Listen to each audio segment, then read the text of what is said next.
that's really what it comes down to sometimes. Is the best, most fun projects I have are the ones where I have a lot of lead time. Yeah. Not so that I can spend all that time working on it, but so that I can spend a lot of time just letting it sit there, Yeah. not working, Yeah. not thinking about it, so that anything I'm walking by or seeing or talking to about in conversations or movies that I'm reminded of or a piece of music or ambient sound that I hear or whatever, just like triggers a memory where I'm like, oh, that would be an interesting way.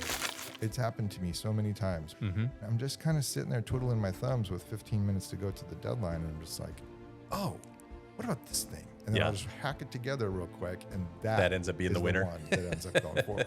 Because I've just been like, I've spent 3 or 4 days thinking about this thing in all these different ways, and looking at all this different photography and all these different color combinations, and all of that accumulated thing ends up in the last second. It's just like you just have this extra time to just let your mind. That's the most. I don't know about you, but that's the most precious commodity I have right Yeah. now is free time to let my mind think about think about nothing. Shade isn't a place you hide. It's where you pause, where you think, where real work happens. Quietly, creatively, and authentically. No slides, no filters. Just candid conversation about a story worth telling. It's not about villains. This is where brand builders, creatives, and storytellers come to share the stories they usually don't tell in pitch decks or press releases. It's about the people who work behind the scenes, challenge the obvious, bend the rules, or build unforgettable brands. This is Shady Characters. Thanks for coming in today, man. Thanks for having me. Yeah. Without further ado, I want to thank Jeff Holmes for being on the show today. Jeff, you're a shady character now. How does it feel to be a shady character and here joining us today in San Juan Capistrano? It feels pretty good because you and I have been friends for 10 years around that. Yeah, you know? And we've worked together before Yeah. outside of just being friends. So it's nice to be able to come around and happen to be able to do this when I was in town. And, Yeah. you know, be part of it. It's great. Thankful that you've been able to come in today. I know that you have this really beautiful career as a designer and work on amazing commercial pieces in your professional capacity.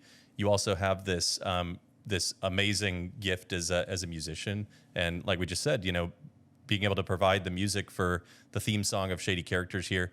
I'm looking forward to seeing these episodes all put together with the music on them and everything. So, Yeah. Because I've only still heard it. So you have a radio show of your own, so you're comfortable doing this. This is like not your first time. I am comfortable being in a dark room by myself making shit up that I. But no, sitting here answering questions about myself, not really. But How do you see how I prepare go. for a radio show? Because you have like different themes or topics for each episode, right? When I'm on my game and prepared, Yeah. I do. And I'll come up with an idea. The very first time that I really focused on something was when I realized that my grandma had been a pivotal influence in my early music appreciation. And I just played all these songs that reminded me of her or stuff that she had, bought for me through Christmas and birthdays and stuff like that. So just to say that the theme of the show can come from anywhere. Yeah. I'm actually rerunning a show for the very first time this week that I did last November when I came out here last time from Texas, just based on California, because this is where I grew up. I don't live here anymore, but I come back and spend a lot of time here. And so I play all these songs that are just based around California. So Yeah. I don't know. I prepare by just coming up with an idea, or sometimes like if I don't have one, I also have another show where I play a bunch of new release stuff. So I'll just like handpick my favorites. And How do you have time to latest. find new release music these days? I just feel like it's hard. yeah, it is. I am the music director of the radio station. Yeah. So I get emails from the labels. They come to me and they send me. I get hundreds of emails. Yeah. A day. Well, probably about 100 emails a day, and I've gotten pretty good where I can quickly weed through like the kind of Yeah. nonsense or stuff I'm just not interested in and Yeah. narrow it down, and then listen to the remaining 25, 30, and then pick the best 10 and play those that week. So is getting a song featured on the radio the way like and this is coming from the naive opinion of someone who's never worked in the music industry, but I felt like it used to always be like a pay to play thing, that you would get discovered because your label might be spending money to make sure you're getting enough listens, and once it gets enough times on the radio, that's how stuff would spark. Is it? I got to assume that that's not how it is anymore. But I mean, Well, if you're talking like K-Rock or commercial radio, Sure. yeah, it is. They don't call it this anymore, but they used to have pay to play or payola or Yep. whatever it was. That got outlawed, but I think there's still ways of getting around that Yeah. stuff. But to go to where I'm at, my radio station is a small, low power community radio station. Mm-hmm. It's kind of like when you listen to NPR. We don't have that commercials. We have underwriters. Mm-hmm. So we do have people that are donating money basically to run the radio station. Yeah. And in return, we're mentioning their business Yep. on the air. All that to say, the radio station has no say in what the programmers play. I can play anything I want as long as there's no profanity in it. Yep. Stations like what you're talking about, usually there might be a DJ on there for personality, but he is not picking the music he's playing. Yeah. Some program director said, these are the 15 songs we're featuring this week. Here you go. So, and if I'm hearing you correctly, Because labels have yeah, promoted their, Yeah. they have a good relationship with the program director of the yeah. radio station. So on those big, like the K-Rocks, for example, Mm-hmm. they've got a personality. He's the face, he's the voice, but they've got someone else that's the brains behind that. Am I hearing correctly that you're the beauty and the brains? That, yeah, I guess you are. No, there's a lot of other people picking music too, so there's a lot of brains Yeah. going into it. You know how I got this gig, and this is kind of folds into a lot of other stuff that we're going to talk about. I went to the program director. I'm the music director. Went to this program director, and I was like, "Hey, how do I get, free music to play on the air? Yeah. How do I get in touch with the labels?" And he's like, "Well, do you want to be the music director?" Because he basically was doing 10 different Yeah. jobs, and he needed to offload them. So I was like, I guess so. And I just kind of learned how to do it. Yeah. So all that to say, I kind of fell into it because I kept asking questions and being curious about this stuff. And I wanted to just get labels to send me the records, that I wanted to play. Sure. And it turns out that I don't even do that anymore. I just get emails with MP3 links. So Yeah. that's kind of how I fell into Has it. this become because obviously you have a day job? This is the passion project at this point. This is a hobby. It's a volunteer-run radio station. I do not make it. Nobody, not one person at the station makes any money off of it whatsoever. All of the money goes back into it because it's a community radio station. And there's a lot of people playing music, but there's a community talk show. Mm-hmm. Lockhart, Texas, where I live, is a barbecue town. So there's a show about barbecue. There's a show about regenerative soil. There's a new age mindfulness show. It can be anything, Music is actually just one part of it. Mm-hmm. And I forget what the exact question was, but yes, it is a hobby. It's every minute I put into it, which is, a lot, but I've done it for a while now. So I've gotten it down to a pretty good rhythm, is purely just for fun. Yeah. So what is your why then? For that? Yeah. Why do you put those minutes you could spend in a variety of ways? Why do you choose to spend those minutes volunteering in this? There's two reasons. One is when I was younger, I was more active as a musician. I was playing in bands all the time. We'd put records out and go tour and stuff like that. Very small bands that you've not heard of, so we can just skip the question, have I ever heard of anything? But I love doing that, and I did it from the time I was in high school right on up until about the time I was, 30, 32 or something like that. And then I kind of got over the actual performance of music, and I still record. I recorded last week with my fiance. She's recording a new song. Mm-hmm. But playing music, Yeah. DJing has kind of replaced that as something fun, to stay very active in the music world and really keep an eye and an ear on that stuff. Yeah. That's one reason. The other reason is that, especially when I'm traveling like this and away from home, because when I'm home, I go into the station at 10 o'clock. Yeah, 10 o'clock on Thursday nights, and I have my records, and I play, and I talk, and I do it. And at 11 o'clock, I'm done. But when I'm traveling, I can't do that, so I build them in GarageBand. I just bring MP3s in, I fill in the talking behind, and I kind of piece the whole thing together. Mm-hmm. And sometimes I do kind of cool. I'm planning one now, like a cool little through line with a story about a trip I took or something like that. Joe Strummer's birthday, I did this whole birthday tribute. Those are really fun to do because they're like creative projects for me that I just love piecing together and putting a little thread through the whole thing. Yeah. So that's the why. Yeah. So it's safe to say that the best music you've ever made in your life, though, was definitely the theme song to this show that you're Yeah, sitting on now, that's right? true. Yes, yes, it All was. the blood, sweat, tears, all the years of practice culminated in your masterpiece, right? I mean, it's the most recent piece of music that I've written, so I guess that's technically true. No, yeah, that was a blast. I was really happy when you reached out to me, and I got to work with you and with Tim about like where it was going to go, what it Yeah. was going to sound like, and all that stuff. But that was kind of like that was a perfect example of saying yes before you had any idea what you were going to do with it. Yeah. And just being like, I might have done some theme music in the past somewhere along the way, some little thing, but I backed into it with my own shows. But I don't know that I'd actually done that. And so taking on that challenge was really cool. And then I just kind of sat there with it for a little while until something clicked. Yeah.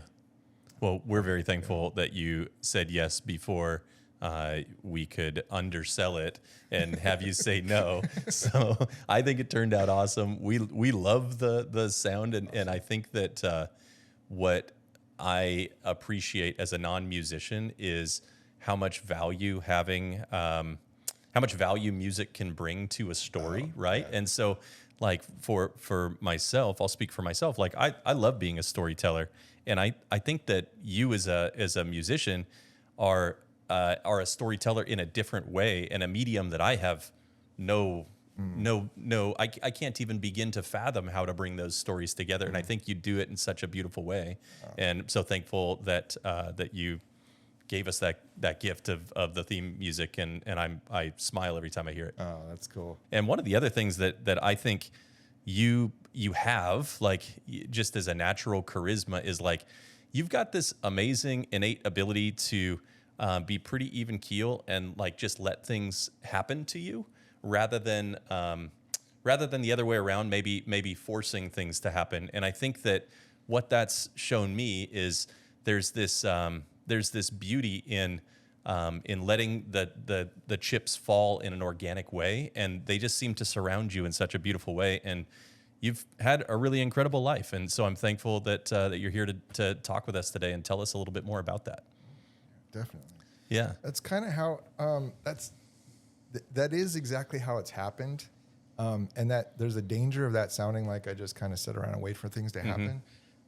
But you said it perfectly. I guess I'd just tweak it and say like what it is I just kind of keep my perspective pretty wide on things, so that whatever's out there that seems the most interesting to me, and sometimes there's only one thing available, but sometimes there's a handful of things. Sure. But whatever seems interesting to me is the thing to follow and go along with, and that's served me well. And it's also a chicken and egg thing. I don't know if I do that on purpose or if that's just the way I am. Yeah.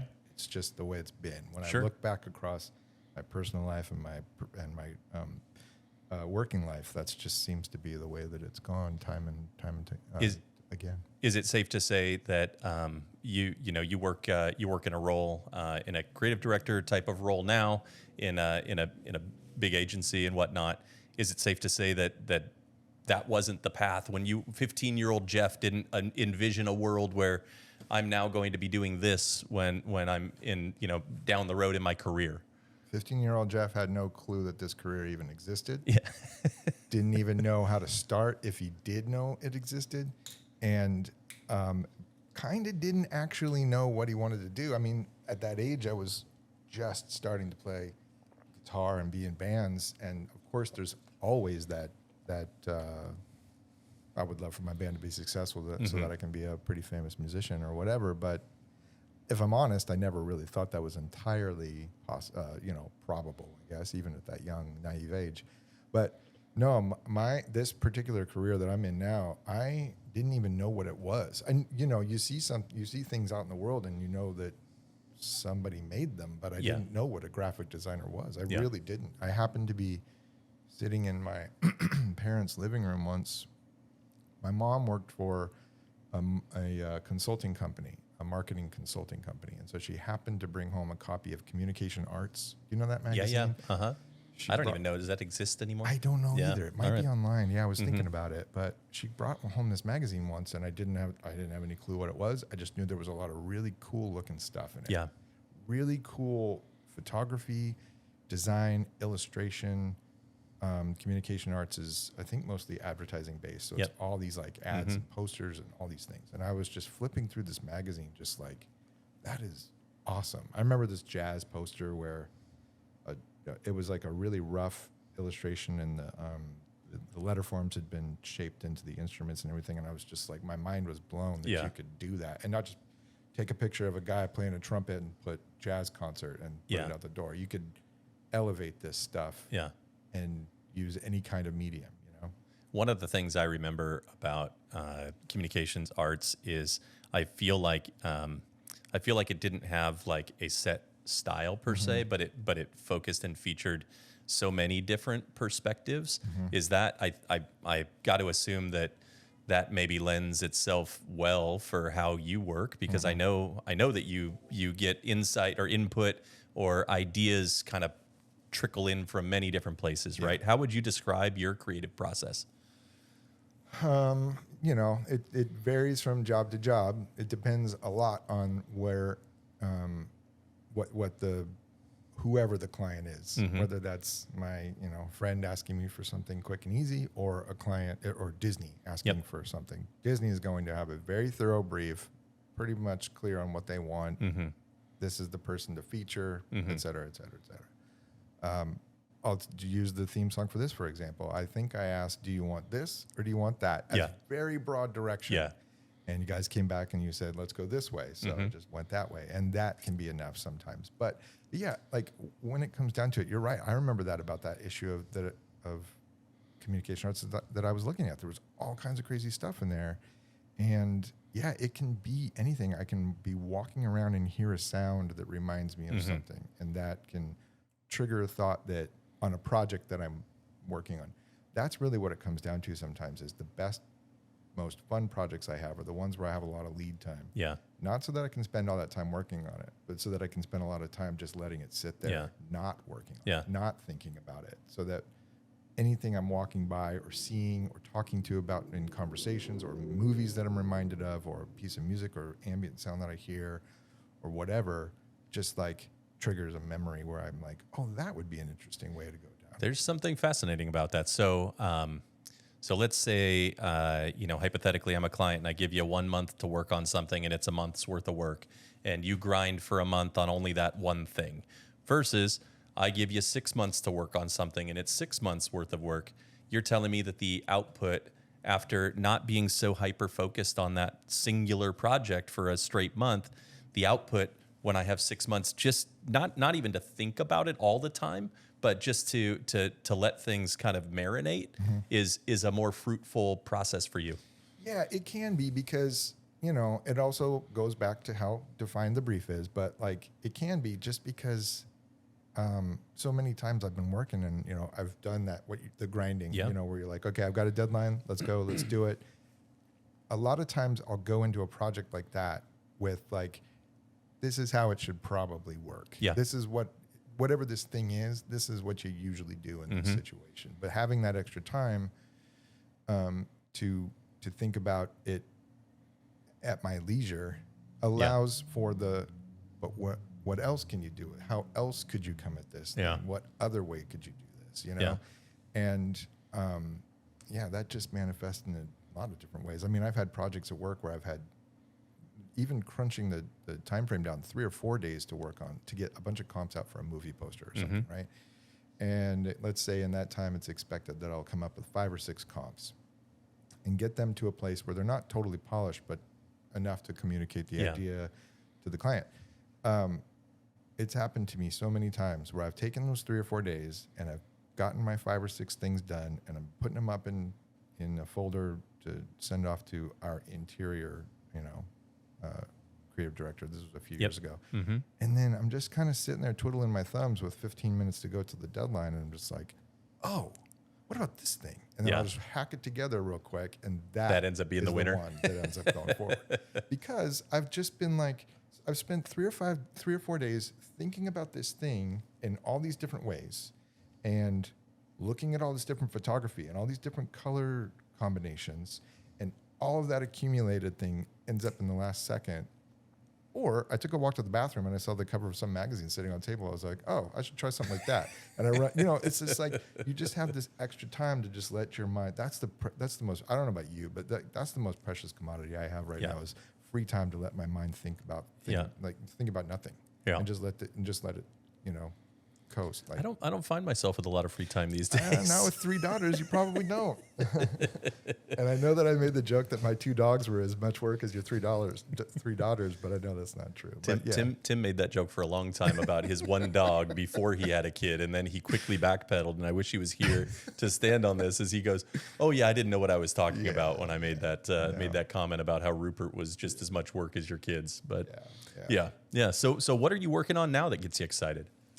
The radio show is a lot of fun. Yep. But let's see. So right now, do you know another interesting thing? So I do a lot of record covers too. And not a lot of times, sometimes the cover is kind of set and pretty clear and I just fill out the backgrounds. Like I did a cover, a sleeve for my a longtime friend, Ethan, and he had a photo because he's a photographer.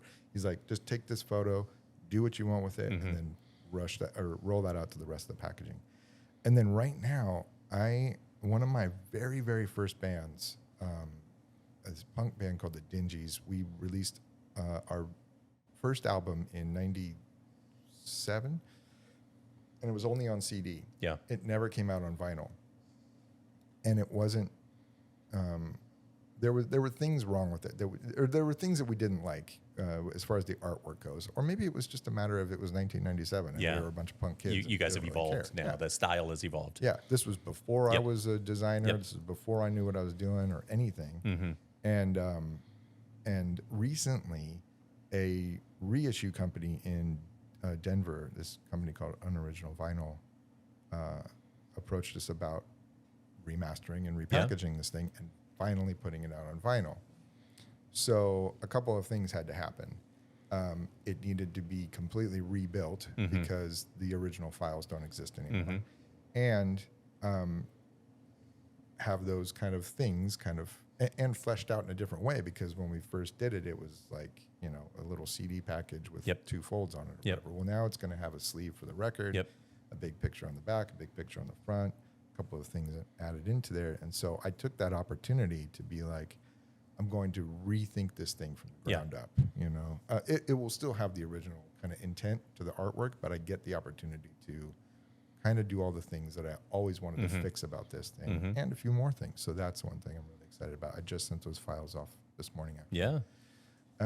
Is it fun to do record art? I feel like that would be something that I would assume this vibes well with you, because you've got this like analog sensibility to your style, right? And so doing things that are designed for more analog, something like a record versus a CD is probably pretty fun, right? Absolutely. It's one of the most fun things I get to do. And it's interesting that you say analog, because on all kinds of projects, I'm getting married next year, and we wanted to, for our website, do some illustrations kind of inspired by our town, our little town in Texas.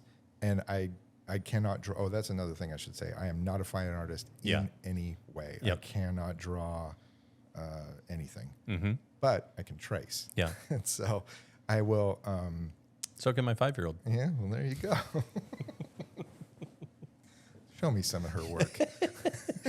her tracings. Let's see. These fine art tracings. Let's see who's better at this. So I just like, I will, as opposed to going and finding clip art of things or whatever, I will set up a light box situation on my computer screen and trace it with like a style that I like, a loose, rough hand, to get these little line art illustrations. So anyway, I will go even just that extra mile to kind of make things a little bit more tactile and unique and so on. Yeah, intentionally doing things in a way that they appear more degraded. Absolutely. But yeah, the analog sense of it is, especially with records or whatever, it's really, I tend to throw a layer of noise or grit or grime or distress over just about anything I do sometimes, because it's just, I just feel like that's the way I see the world. My clothes tend to get worn out Yeah. because I wear them for so long. I don't wash my truck. Like, just things Yeah. are that way. They feel a little bit more lived in and a little less pristine, I guess. So you are living the life imitates art in a way. There's just a layer of grime on Jeff Holmes Just at all about everything. times Yeah. that imitates his artistic style. Yeah. But I Yeah. also, I like, Well, absolutely. then when someone calls you out for having a dirty truck, you can be like, "Hey, man, this is just how I roll. This is my art. Art. It's art." Again, we've got Jeff Holmes on today. He's a designer. He's a musician. He's a really good friend. How did we meet? We were in Malibu. That already sounds cool. I know. Riding, I was riding north on Yep. PCH, and we got to Neptune's Net Yep. and ran into Great fish and chips. friend. Yeah. Yeah, great fish and chips. Ran into Corinne. We Yeah. ran into Corinne. We Yeah. ran into a friend named Corinne. Uh-huh. Caught up, said hello. She said, "Come on over here and meet my friends." And I think we knew Kyle too. No, we met Kyle that day. Yeah. And Franco. And then you were sitting there as well. Yeah. With Kara, who was, I swear, she was 13 months pregnant at the time. Yeah, she's She was riding like on the back of my ready to motorcycle go. with. Yeah. We were riding with 3 that day. Yeah. Yeah. And so we had lunch, and then we kind of all just like made a group. Mark was there. I don't know. Yeah. There ended up being 7 or 8 of us, Yeah. and we started heading down PCH and Yeah. into Malibu. Yeah, we went up to the Tanger. rock store Yeah, or the something, rock right? store. Yeah. And so we spent that afternoon riding motorcycles, Yeah. and then just kind of stayed in touch. After that, realized you lived down here. Yep. Especially, I think you were just about to move to your new house. I in think San so. Juan, Yeah. which is Last week, I think, was our 10-year anniversary of being residents and homeowners here in San Juan. So, that's cool. yeah. And so, since you live between my parents and my sister, 2 or 3 minutes from each of Yeah. them, it just became the pretty easy to keep in touch and like see Yeah. it whenever I was down this way. Yeah. Even when I'm out of state like this now. So Yeah. So tell me, what is it like to be a California kid that has relocated to Texas? Is that an easy transition? No, because there's a reason I'm here now for 2 months, and that's Yeah. the heat and the mosquitoes. Okay. You know what I mean? Yeah. But I love Texas. Even when I was a kid, I always loved the idea of this big, huge, wide open space. Going through on tours and Yep. seeing friends and just visiting out in general, I always loved going there. Austin is a really cool town. I live about 40 minutes south of Austin. We love going up there for,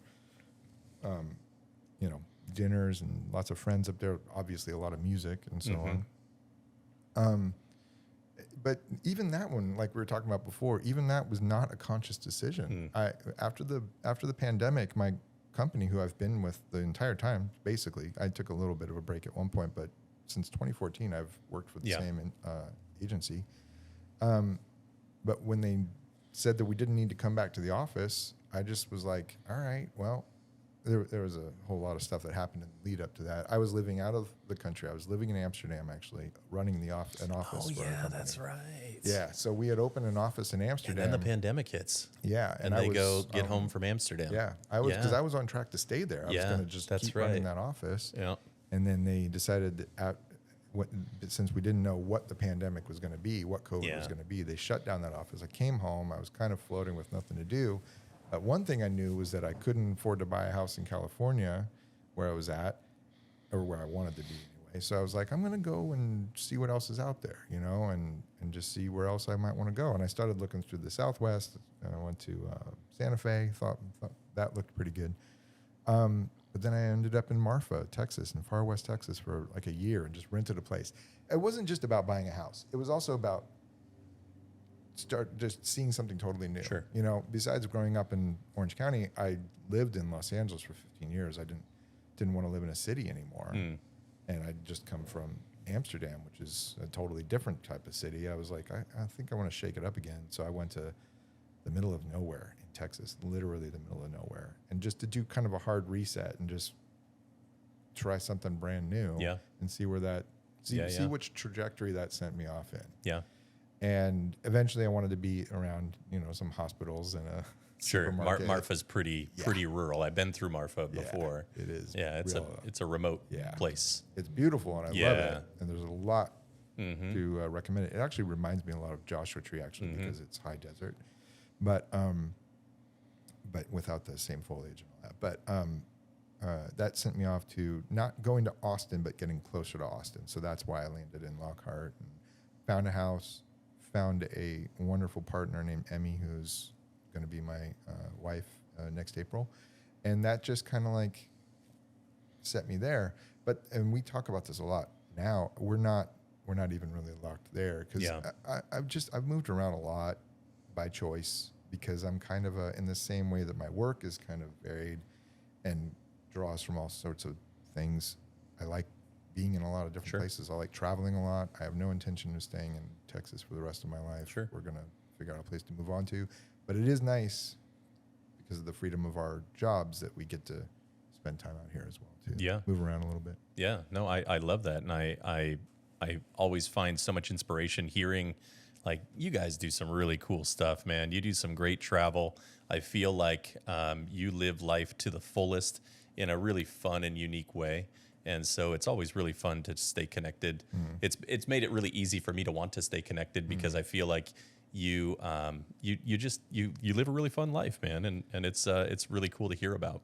Yeah, and I've been very fortunate to be able to do that. You know, it's been some conscious choices for sure. And, you know, forego having kids, and it frees up a lot of your time. Yeah. You know, but that's been a conscious decision on my part, even when I was single. I really like traveling. I really like doing a lot of different things, living in a lot of different places. And I found somebody that has those same values. But you traveled a lot when you were younger too. You know how important it is and how much you can gain from it. Yeah, you know? totally. Yeah, let's do a little quiz then. Where's your favorite place you've ever gone?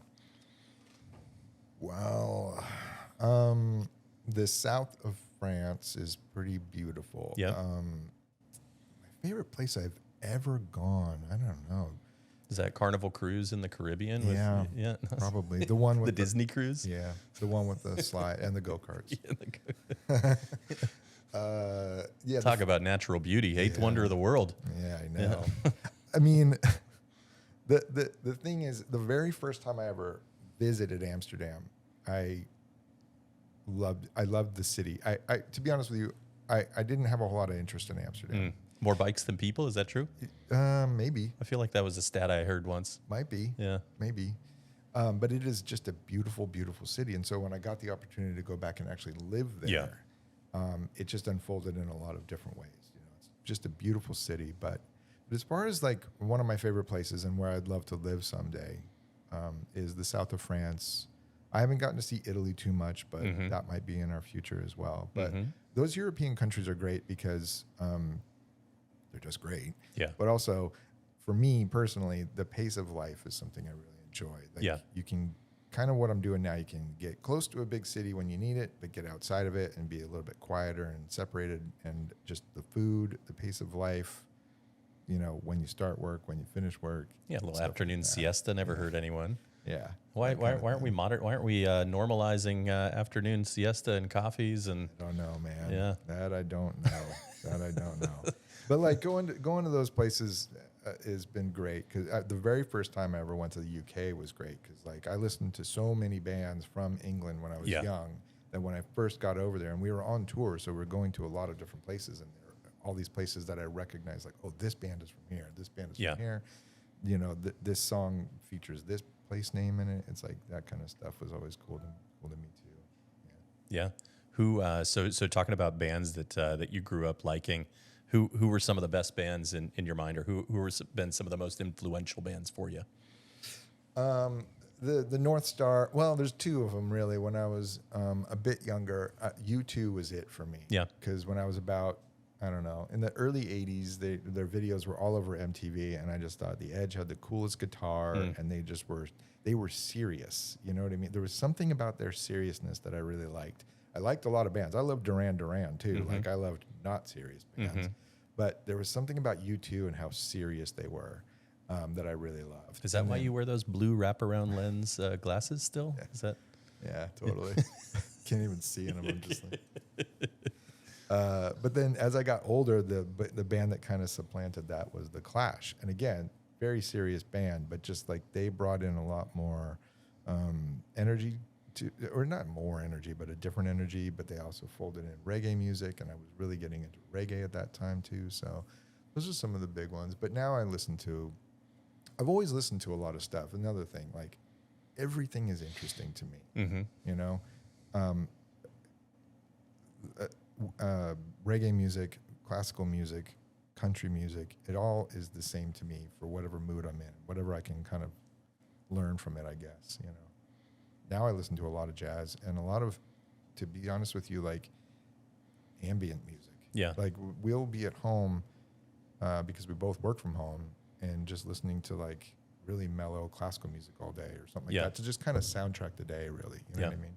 I was having a conversation with a friend recently, and he was telling me about a friend of his that's doing he's an audiophile, but he's spending all this time up in the Hoh rainforest up near Seattle, right where I grew up, kind of out towards the point. Like if you look at the state of Washington, out at that point, there's a rainforest out there, and what's so unique about that rainforest is that it's very heavily wooded, but everything is very densely covered in moss. So it's commonly regarded as one of the most silent places in the world because sound, ambient noise, you know, a stick breaking, whatever, it kind of naturally absorbs into the moss, and you have this natural like sound barrier. And so this guy is focusing on recording ambient noise in one of the most quiet places in the world. And I'm like, that's kind of fascinating, right? Like you're going where it's silent to record noise. There's like this weird juxtaposition there, but there's probably something really unique about if you were someone who's so into audio like yourself that to hear noises that you naturally think you know what they sound like, but in a place where they don't no longer sound like that, you know? Yeah. No, it's true. Like the same thing can sound completely different in different environments. You know, like there's this, I don't know, we didn't end up going there, but there was this, we were just recently in Bordeaux in France. Yep. And there's this museum set in a old bunker where they built submarines. Yeah. So it's completely enclosed concrete with water in it because they would build it and then put the boat straight in. And I wanted to go there so bad because I was just like, I want to be in this big inside. What does it sound like in there? Thing with like the water droplets you can hear every once in a while, you know. There's this other thing that I've heard of, and I'm not going to remember the name of it. It's a something chamber, anabolic chamber. I don't remember, but it's like a small chamber you can be in, and a hyperbolic chamber. Maybe. Yeah. It's completely scientifically soundproofed, so that you can stand in there and basically hear your pulse. Yeah. Like hear your blood moving through your body as a result. Like that, it's unnervingly quiet. Yeah. Have you ever done a float tank? No. So that's kind of the idea, is like it allows you to get lost in thoughts because it kind of disconnects you from your natural sense of your surroundings, right? And there is a float tank experience now where you actually wear VR and it will drop you into space, for example, and make it appear visually that you're floating in space, but you're actually literally floating in a saltwater pool. So you have the sense of zero gravity, and you're in a completely dark environment where it looks like you're floating in space, and it essentially just allows you to disconnect maybe from me knowing what it feels like to sit in this chair and where my joints feel and things like that. Everything feels differently. Yeah, right? a totally different environment. Yeah. And those going back to what I was saying earlier about the freedom the space to think. Yeah. Those moments, I remember that. I don't do yoga very often, but when I do, people laugh about this, but I'm 100%. Because of your flexibility, they laugh? Or is it? You wouldn't believe it, man. No, but when they do, they laugh because like my favorite part of the yoga is the last 10, 15 minutes when you're just laying there doing nothing. Yeah. That was my favorite part of yoga when I took it in high school too, because our teacher would encourage us to nap. Oh, see, yeah. I said that to my part. I said that to my yoga instructor once, and she's like, "That's kind of the point." Do it. But I would find myself so often having gotten to that point where I was so comfortable that I would just really get out there with my thoughts. Sometimes I would solve problems, creative and otherwise. I would have completely see situations in a totally different light. Just because you're not used to being able to do that, and so creating those spaces is very good, probably good for you physically. I don't know, but I'm more concerned with how good it is for you mentally. Yeah, Yeah, you're good at that self-care, I think. Mm-hmm. Yeah. I am. Yeah. I've built my life to try and be able to take advantage of that as often as possible, I think. Let things come to you. Yeah. I like that. Yeah. Well, I'm really appreciative that I got to spend this time with you. Love chatting with you. Love being inspired by you. I feel like I walk away every time knowing a little bit more about you, and I just love you even more every time I get a chance to chat with you. So thank you for coming on and being a shady character today. Absolutely. Thank you for having me. Love you too, man. Yeah, man. Are we rolling, guys? We're good to go. I am not a fine artist Yeah. in any way. Yep. I cannot draw anything, Mm-hmm. but I can trace. Yeah. So I will. So can my 5-year-old. Yeah. Well, there you go. Tell me some of her work. Her tracings. Let's see. These fine art tracings. Let's see who's better at this. I swear she was 13 months pregnant at the time. Yeah, she was was riding like on the back of my ready to motorcycle go. with. Yeah. We were riding with 3 that day. Yeah. Yeah. There was something about you two and how serious they were that I really loved.